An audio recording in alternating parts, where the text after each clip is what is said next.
the desolate battlefronts of southern and eastern Ukraine, the clinging, clay-like mud of late autumn is beginning to congeal into iciness. As snow flurries and freezing temperatures set in, the last thing this country's leaders want is for the war's front lines to harden in place as well.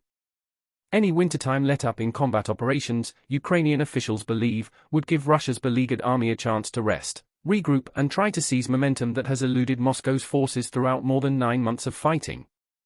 So even during the coming cold months, Ukraine is determined to keep up military pressure on a numerically superior but losing opposition.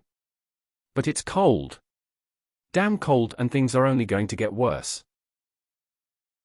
Before we continue, please can you drop a like, subscribe and leave a comment. We are active and reply regularly.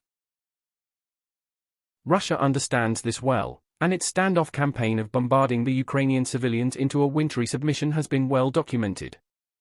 It could be a way for them to regain the long-lost upper hand in this war of attrition, and the only way the Ukrainians can alter this is to keep up the pressure, keep pushing the front lines back. This winter and how the Ukrainians handle the fighting really could determine how this war ends. The Russian bear is at its strongest when the snow falls, and this war is far from over. Ukraine winters are bitter, and according to Dr. Hans-Henri Kluge, the United Nations Health Agency's regional director for Europe, this winter will be life-threatening for millions of people in Ukraine. Average winter temperatures in Ukraine are around 27 degrees Fahrenheit, and are expected to reach -4 degrees Fahrenheit in parts of the country in the coming months, the World Health Organization or WHO has said. For all you non-Americans, -4 degrees Fahrenheit is 20 below zero, which is, holy shit, cold.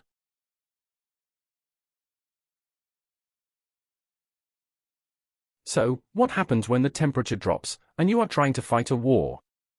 There are numerous physical aspects that must be considered. The first is frostbite.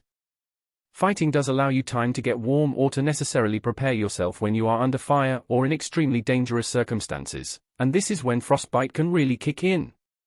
When the temperature drops to 20 below zero, it only takes 10 to 15 minutes for exposed skin to be affected. Keep in mind, when you are under fire, you could lose a glove in the moment, have it tear, lose your cover. It happens fast and is often unavoidable, but the cost can be dramatic. So, what is frostbite? This is when the body responds to cold temperatures by narrowing the blood vessels. Blood flow to the extremities slows down, so flow to the vital organs can be increased. As the blood is redirected away from the extremities, these parts of the body get colder, and fluid in the tissue can freeze into ice crystals. The ice crystals can cause severe cell and tissue damage in the affected area. The low blood flow also deprives the tissues of oxygen. If blood flow can't be restored, the tissue will eventually die. It can easily result in amputation if not treated promptly, and a soldier without fingers or toes is out of the fight. The second is hypothermia. The exposure to the freeze can also quickly overwhelm the body, quickly bringing hypothermia. This occurs when the body's internal temperature drops below 95 degrees Fahrenheit or 35 degrees Celsius. When exposed, it can take approximately 15 minutes for onset. So what happens?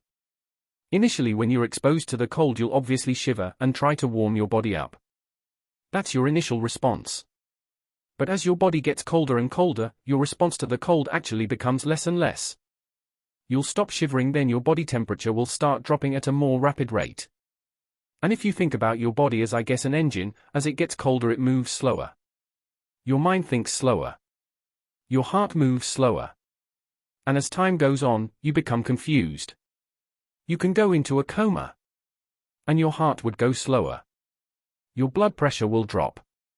And it really affects your whole body. And people could die from the cold in these types of circumstances. We have seen numerous examples of this, most recently with a video of 2 Russians having a bomb dropped on them by a drone. They appear confused and reluctant to act.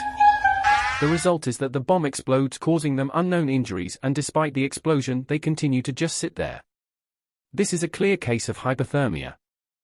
Until it freezes completely, there is still water to deal with, and the World War I-like trenches that the Ukrainians are having to deal with. It's nasty, and the ever-present threat of trench foot. Trench foot occurs due to prolonged exposure of the feet to cold, damp, and often unsanitary conditions. Unlike frostbite, trench foot usually occurs at temperatures above freezing, and can be classed as a form of non-freezing cold injury. it can take as little as 10 hours to present. Factors include overly tight boots and not moving. The underlying mechanism is believed to involve constriction of blood vessels resulting in insufficient blood flow to the feet. Like frostbite, the effect is to take another soldier off the line with a potential long-term disability, thereby forcing additional strain on an already overwhelmed medical system. The prevention of frostbite, hypothermia, and frostbite are difficult, especially in a combat zone. The soldiers require regular issues of clean and dry, specialized winter clothing. Without that, the fight will become very tough, and Ukraine desperately needs this offensive to continue. This is a great example of what it takes to get ready for wet and cold. Soldiers wrapping their feet in bags and other things to get them warm and dry. But it's not just about extreme frostbite, hypothermia, or trench foot, it's the constant exhaustion of always being cold. When you are freezing and the snow is heavy, it's difficult just to move, let alone to fight and stay alive whilst doing so. This weather will put strain on the troops, decreasing their efficiency and leading to further casualties. But time is not on their side, and every day their offense slows, the Russians get more time to seek their replacements, make good their significant equipment losses, and create new defensive lines, something they are doing incredibly quickly.